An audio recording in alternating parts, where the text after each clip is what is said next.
From Conversations with Pauline Kael.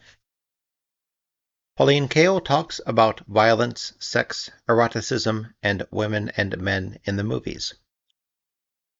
By Leo Lerman, 1972. From Mademoiselle, July 1972. Pauline Kael. Some people are staying away from movies because of this violence, and on the other hand, the drug generation reacts differently from the way some of us do. Violent behavior on the screen may stir them. They may experience it as a jolt and enjoy the excitement of it. Mademoiselle. My friends go to a movie like El Topo, but they're not really excited by the violence. It's that if you don't enjoy it, you aren't chic. Kael. Some of the violence in El Topo is funny, but a lot of animals are killed in that movie, and that's not funny. Those animals are really being killed. It's a very creepy thing to hear about a young audience laughing and reacting at the same level to the surreal comic incidents and to actual death. They may want to believe that it's all fake. The movie that shocked me the most deeply, the one I really could barely deal with in print, was Polanski's Macbeth. The murder of Lady Macduff, the torn bodies scattered around, the pieces of children's bodies, like a chicken yard. The knives constantly going into flesh had me shaking afterward. I felt numb. When I came home, my daughter thought I'd been mugged. Yet there were school children in the theater. They're going in busloads to see it, and they don't seem to be bothered by it. They may take it as theater, that is, as unreal, in the same way TV violence is unreal to them. Perhaps even death in war on the news may seem unreal to them when it's juxtaposed with commercials and TV westerns. I think I reacted to the possibilities of suffering in a way the school children didn't. Question. I have a young friend who is in his 20s, and he said to me, "People getting shot I don't call violence anymore, but the garrotings in The Godfather, and what goes on in A Clockwork Orange, in Straw Dogs and Dirty Harry, that I call violence." Kael. Well, it's all violence, of course, but in The Godfather, I felt you were meant to experience the violence as horror, and I did, and I think that's a valid use. But when you are supposed to be turned on by the violence, I mind that. I feel that Polanski is on dangerous ground, on a new borderline, because one experiences the brutality in his films as the norm and as meaningless. Question. What is some sort of working definition of objectionable violence? Kael. Well, perhaps, and this is very rough with lots of exceptions, when there is really nothing in the movie but the excitement of violence, so that you wait for it and long for the next eruption. Question. When it manipulates you? Kael. Well, it's too easy to use that word for what one dislikes. The spaghetti westerns work the audience over, but they're not designed to be taken at any deep emotional level. And there are horror movies that are often frightening fun for the young audience. They may take them as a kind of paranoid head comics. And as you suggest, they can feel that it's hip to laugh at bloody death in El Topo, to enjoy brutality, and to take it as a sensual pleasure. It is a sensual pleasure that way. Question. In The Conformist, there was violence, but it was part of it. Kael. Oh yes, and also the quality of the violence in The Conformist. You experienced intensely every violent action as pure horror. You didn't want the girl, Dominique Sanda, to get killed. Z was a brutal melodrama, and yet every single violent act you experienced with pain. You did not want any of those people to suffer. Whereas the tendency of thoughtless movies, especially action movies in which violence has become routine, conventionalized, is to make you want the brutality. You're waiting for it, practically ready to cheer in Dirty Harry or The Cowboys. And I think this brutality is disassociated from suffering, that is, from your own suffering, because those maimed or killed appear to be subhuman or ridiculous, as in Straw Dogs. So instead of being sensitized to pain, you're desensitized. Question. Also in Z, you could calculate good guys and bad guys. Kael. Well, we weren't supposed to admire those who imposed their will on others. We became more aware of suffering and what it meant in that movie, even though it was an exciting melodrama. Whereas in Dirty Harry, the whole thing is to watch Clint Eastwood, the good guy, giving it to everybody. It's the easiest way to make a movie. It's the basic primitive cops and robbers formula, which in itself has always had a dangerous element. Adolescent boys and fantasizing men enjoy identifying with the strong man, the man who lives by his fists or his fast gun. Question. Women too? Kael. I don't think women enjoy these movies the way men do. There has always been the battle, in families, that women don't like men's action movies, and the men often went to westerns or racing pictures or other action genre films alone. When I started reviewing movies, I pointed some of this out in analyzing the auteur position which glorified men's action movies. I pointed out that there were no women auteur critics. It's men who haven't grown up in their tastes, men who retain their adolescent fantasies, who still go to movies for chases and big fights, and all that boy punching around in western saloons. There is nothing for women to identify with in most of these action films. The actresses are up there worrying and delaying the big sequences with lines like, "Please don't go to the underground meeting tonight," or "I don't know if I'll be waiting for you," or "Be careful." At a film like Grand Prix, the women were sleeping all over the theater, and the women on the screen were essentially sleeping too because they were slowing down the action. Question. Do we really have more violence today in films than we did? Kael. This last year particularly has been rough, and we've also been getting right-wing movies that glorified violence. People sometimes say that when you pan movies with Eastwood or Wayne, you are panning them for their private political views. But when I review their movies, I'm not concerned about their off-screen views, only because their off-screen views are in their movies. Dirty Harry and the Cowboys are selected and shaped in terms of what these stars want to say, and of their own image of themselves. It isn't simply a matter of politics, but of how the political ideas shape the content of the films. Last year, I found the complacent liberalism of a movie such as The Sporting Club objectionable too. Question. Straw Dogs? Kael. Straw Dogs has taken what was submerged in many action pictures and made it into a demonstration of a thesis. Directors like Kubrick and Peckinpah and Polanski have been influenced by the thesis about man's development. He is violent by nature, that has become popular in the last few years. They love the idea of man, the predator. It gives them a kind of intellectual justification for putting more kicks into movies. I think Peckinpah is a considerable artist, but what comes out in his movies is a confusion of mind, a justification for machismo.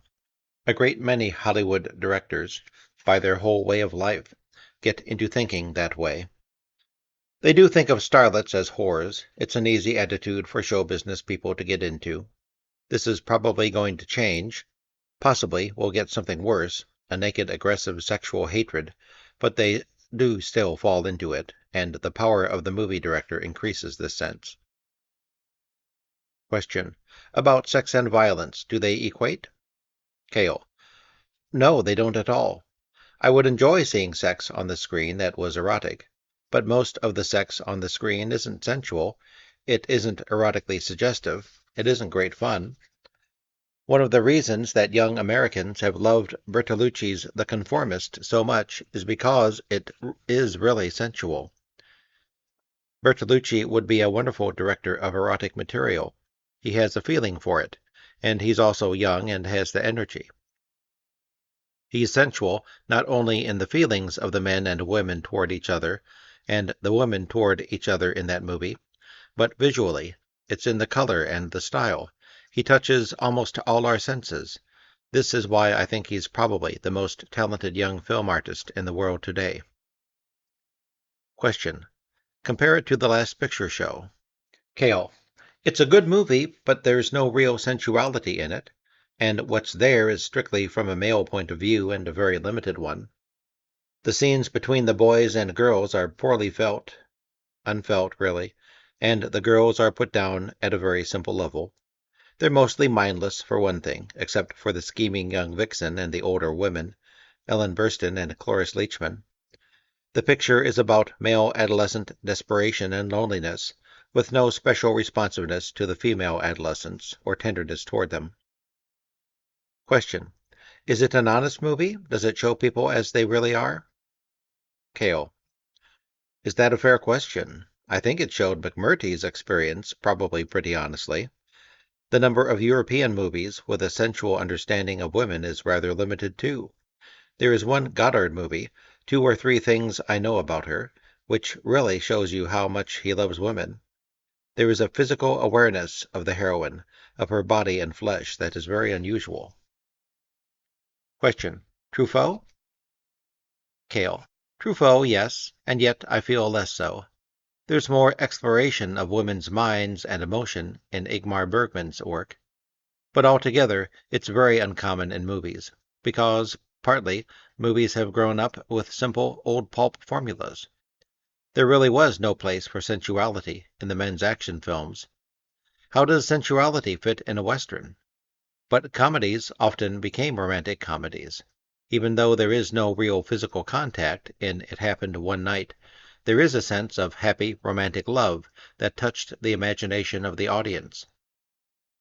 And when Rogers and Astaire began to dance, well, their dances are perhaps the most exquisite courtship rites we've ever had on the American screen.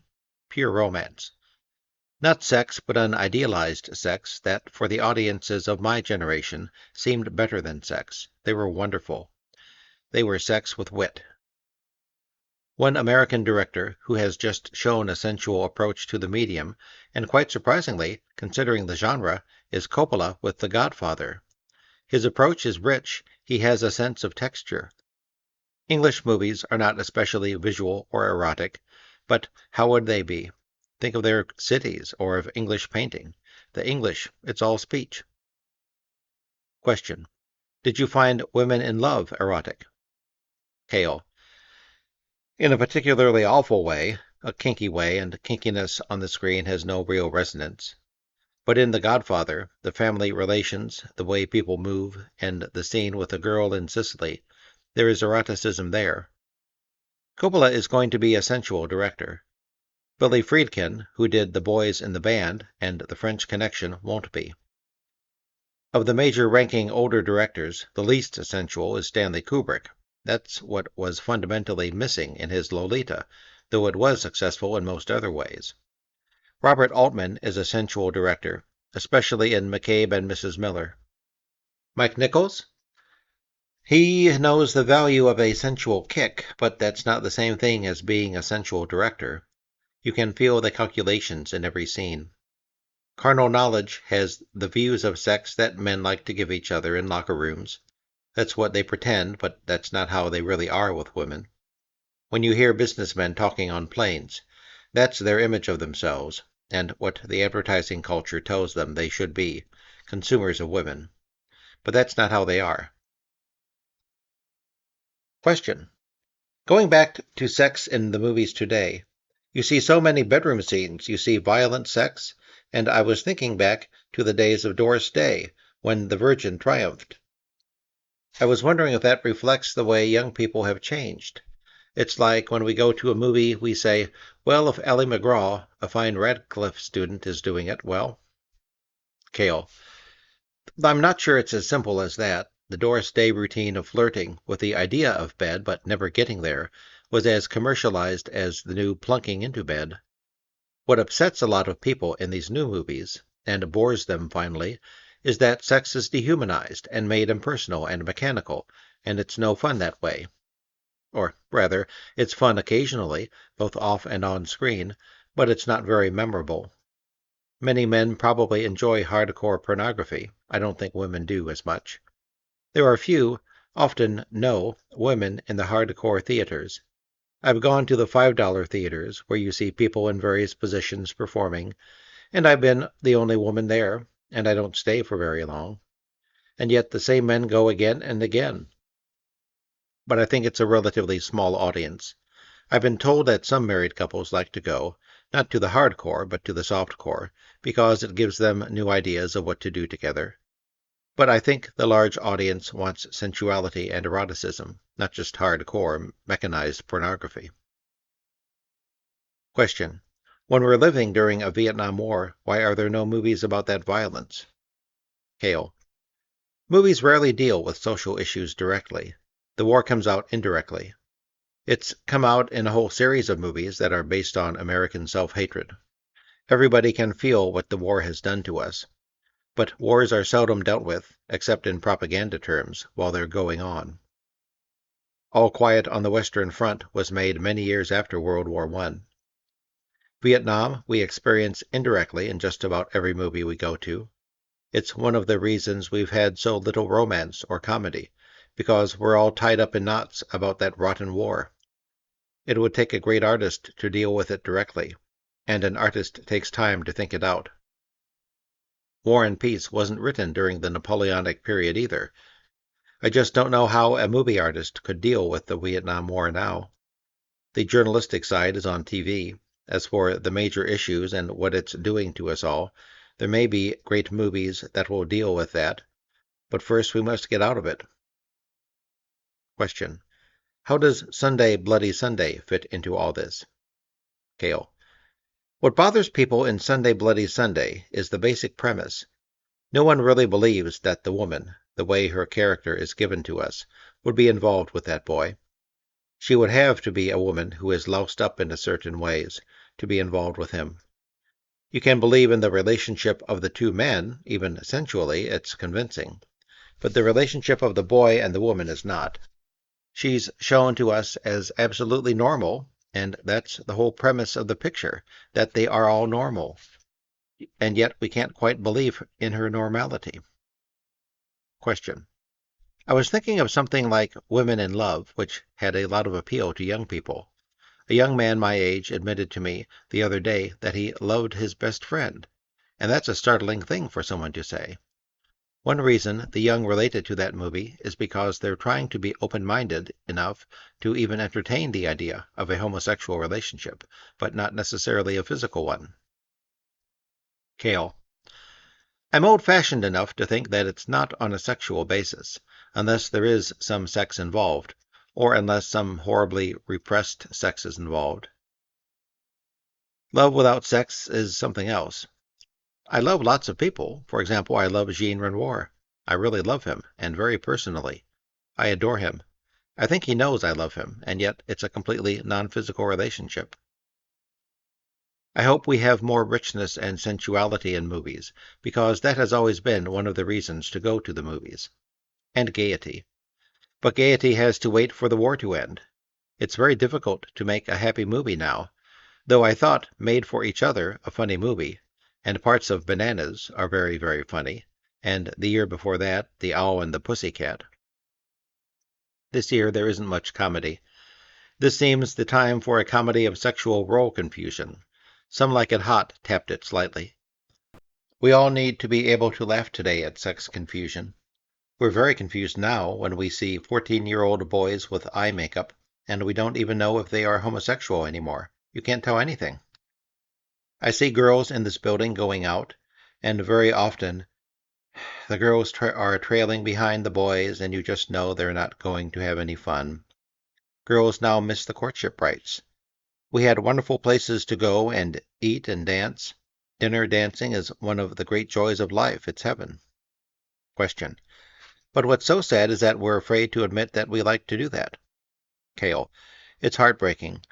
I don't often see boys carrying flowers anymore, and even though some of that stuff was a lot of conventionalized silliness, some of it was absolutely wonderful. Question. When I look at a Humphrey Bogart movie or a John Garfield one, well, that's an event. Kael.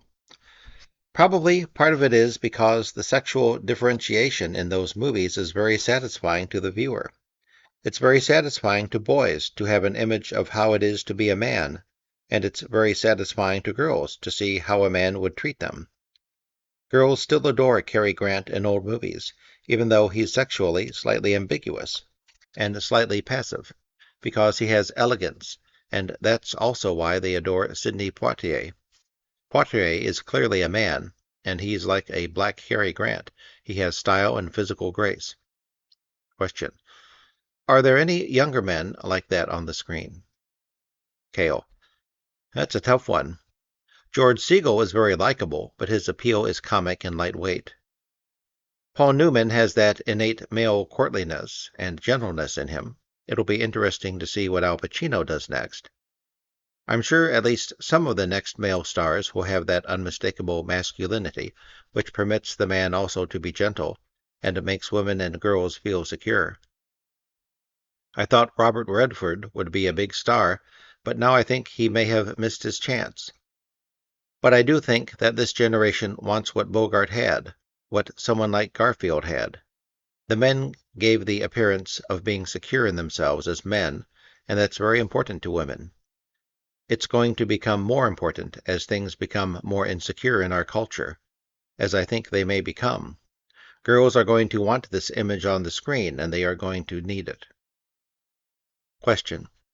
What will the male audience want from the women on the screen? Kael. There's much more confusion about that. I'm not at all sure I know what men want, because men, particularly in the last 5 years, and teenage boys, have become very unsure of themselves vis-a-vis women and girls, and I think they are insecure about what their roles should be. Probably the women's liberation movement has not affected women as deeply as it has affected men. It has shaken men in their presuppositions, and that's going to be a problem. Question. So what you're saying is that we really need stars? Kael. Of course we do. Everybody wants stars. You hear that in the media about how all that moviegoers now care about is the director. But the director needs stars to work with to embody his conception. Everybody wants to see people on the screen who have special intensity and special gifts. You go to see something like Alice's Restaurant, and it's sort of interesting, but Arthur Penn obviously couldn't bring enough out of Arlo Guthrie, so there was no full subject in the movie. The Bebe Daniels movies of the 20s were just daredevil girl stuff. Bebe was a newsreel camerawoman, a journalist, a racing car driver. Her comedies would come out every few months. They were continuations of the serials, which often featured active, adventurous, tomboy heroines. It was the Lillian Gish kind of women who were frail flowers. We small kids adored the daredevils, though the flowers weren't always a pain. There were a lot of good periods for women in movies. And there were times when women were the top stars too. Garbo didn't get into all that trouble by being a shrinking violet. She got into all that trouble by screwing around. And in the 30s, the girls we in the audience loved were delivering wisecracks. They were funny and lovely because they were funny. A whole group of them with wonderful frogs in their throats. They could be serious too. There was a period in the early 30s when Claudette Colbert, Anne Harding, Irene Dunne, and other actresses were running prisons, campaigning for governor or being doctors and lawyers, and it was not until after World War II, when men came back and women were displaced because of the competition for jobs, that the women on the screen changed and became bunnies and cute prostitutes. People don't necessarily learn this from watching old movies on TV because they see things in a jumble and they can't distinguish the different phases. In Private Worlds, Claudette Colbert played a psychiatrist who had difficulties with the director of the hospital, Charles Boyer, a European who didn't understand an American professional woman's freedom. That movie had a woman screenwriter. Many fine movies that dealt with women's problems had women screenwriters, and often you can feel the difference in the movie. After the war, Freud started becoming misapplied. That's when Rosalind Russell, who had been tough and wisecracking, had to discover at the end of her movies that she had to give up her job and get her man. That's when Ginger Rogers, in The Poisonous Lady in the Dark, discovered she was running the fashion magazine because there was something the matter with her. This Uncle Tomming killed the endings of a lot of movie comedies because nobody could believe it when Rosalind Russell had to become helpless. Movie women never did recover. Claudette Colbert had been strong, and Jean Arthur and Katharine Hepburn, Carole Lombard and Joan Blondell and Barbara Stanwyck. Bette Davis demonstrated that women of intensity and drive were exciting to men. She was never any man's inferior. The audience experienced the energy of a woman who was unmistakably female, yet she had to charge to her, and she was smart. She rarely played a dumb woman, and wasn't convincing when she did. The fact of her intelligence and her force really represented some kind of liberated American energy. But the 50s and 60s were very bad for women on the screen, and not so good for the self-image of women off-screen either. They played prostitutes most of the time, like Marilyn Monroe and later Shirley MacLaine, or nothing. It's a bad joke. That's why there are so few women stars left. But now we do have Streisand, who has a great comedy spark and is very independent, very strong. We have Jane Fonda, who has the great acting drive that Bette Davis had. Some women are very uncomfortable around Streisand and Minnelli in Cabaret because they've grown up with this thing of giving everything over to the man and the man running the show. These strong women's personalities upset them. Question. Do you think we're ever going to see the return of the male being the victim of feminine wiles, as it went on years and years in movies? Kael. I hope not, because that was the worst. It was degrading to both sexes. If you were acting opposite someone like Kirk Douglas in the 90s, what was there for a girl to be? Did anybody believe all that butchness that men put on? I found it very unappealing, and it's boring, those rugged blank faces. I've always rather liked Burt Lancaster, though, and I thought he was beautiful in The Leopard, as well as in American films, particularly early in The Crimson Pirate. He's a graceful man inside all that macho. Most men would probably become much sexier if they gave up that macho pose. It has been a trap for male actors. It's turned Kirk Douglas into a laughingstock, all that fake muscularity. The big muscle men can rarely use their bodies sensitively, and the big muscles can be ugly. You know, they come from weightlifting, and that throws the world out of whack. Of course, there have been obstacles to women doing what they wanted, but there have also been paths and loopholes that we have been able to find. Some women couldn't get jobs on magazines and newspapers, so they became agents. So some of the best agents in America are women. It was almost impossible for women to become directors, but they became script girls, and then from that, when talkies came in, they became screenwriters. I don't think anyone, man or woman, starts out in life intending to be a critic. Most directors started out wanting to be actors. You discover your aptitudes as you go along, and you also discover what the jobs really involve. I think my work is right for me. And not too surprisingly, when a woman becomes a critic, the terms in which she is customarily described indicate the condescension and hostility that men seem to be unaware of. Whenever one of my books is reviewed, the same terms come up. I am described as bitchy, or nervous, or shrill, or as impressionistic. That's a favorite term. Impressionistic suggests, of course, that the woman doesn't really have a good mind, but that she somehow takes off sense impressions though she can't organize them. If you think of my writing over a period of time, it's far more analytic than that of most of the critics, and that's probably my most serious limitation. But people think of that as a masculine trait, and I don't think I've ever been described as analytic. It's astonishing how much nonsense men movie critics can write while thinking of themselves as the possessors of fine masculine intelligences. That ends that article. Thank you for listening.